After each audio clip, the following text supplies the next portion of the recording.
పరమేశ్వరుని దశావతారాల గురించి తెలుసా? శ్రీమహావిష్ణువు ధరించిన దశావతారాల గురించి అందరికీ తెలిసిందే. అయితే శివుడు కూడా భిన్న సందర్భాలలో ప్రధానమైన 10 అవతారాలను ధరించాడు.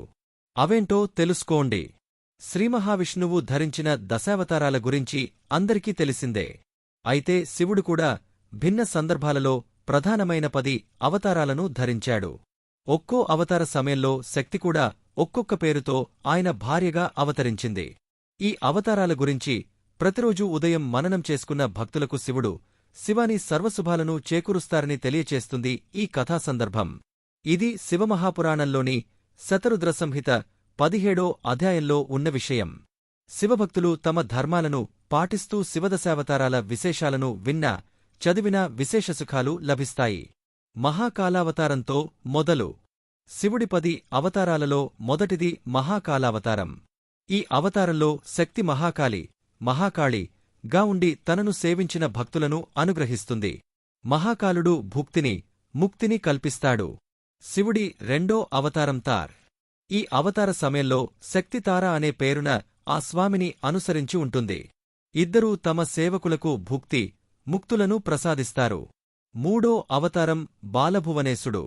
ఈ అవతారంలో శివుడి ఇల్లాలు పార్వతి బాలభువనేశ్వరి అనే పేరున ఆయనను అనుసరించి ఉంటుంది. అప్పుడా తల్లి తన భక్తులకు సుఖాలను ప్రసాదిస్తుంటుంది. శివుడి 4వ అవతారం పేరు షోడశ్రీవిద్యేశుడు. ఈ అవతారంలో పార్వతి షోడశి శ్రీవిద్యాదేవిగా ఉంటుంది. ఈ దేవతల ఆరాధనతో భక్తులకు ముక్తి, సుఖాలు లభిస్తాయి. 5వ అవతారం పేరు భైరవుడు.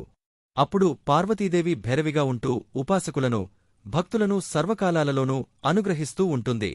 శివుడి 6వ అవతారమే చిన్నమస్తకుడు. అప్పుడు చిన్నమస్తకిగా పార్వతి అవతరించి భక్తులను అనుగ్రహిస్తుంటుంది. ధూమవంతుడు అనేది శివుడి 7వ అవతారం. ఈ అవతారం అప్పుడు పార్వతి ధూమావతి అనే పేరున ఉంటుంది. ఉపాసకుల కొంగుబంగారంగా అవతారంలో ఆదిదంపతులుంటారు. శివుడి 8వ అవతారం పేరు బగలాముఖుడు. అప్పుడా తల్లి బగలాముఖి, మహానంద అనే పేర్లతో ఉంటుంది. 9వ అవతారం పేరు మాతంగుడు.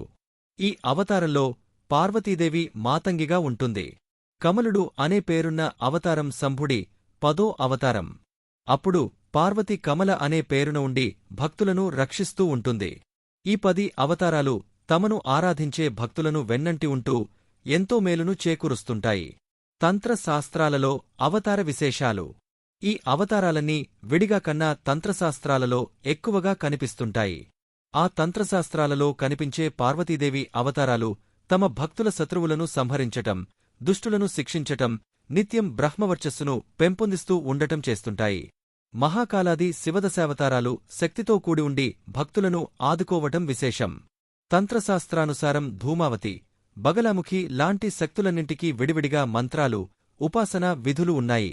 అవన్నీ సంపూర్ణంగా తెలిసినా, తెలియకపోయినా ప్రతిరోజూ ఉదయం వేళ ఈ దశావతారాలలోని శివశక్తులను స్మరించటం పుణ్యప్రదమని శివపురాణం వివరిస్తోంది.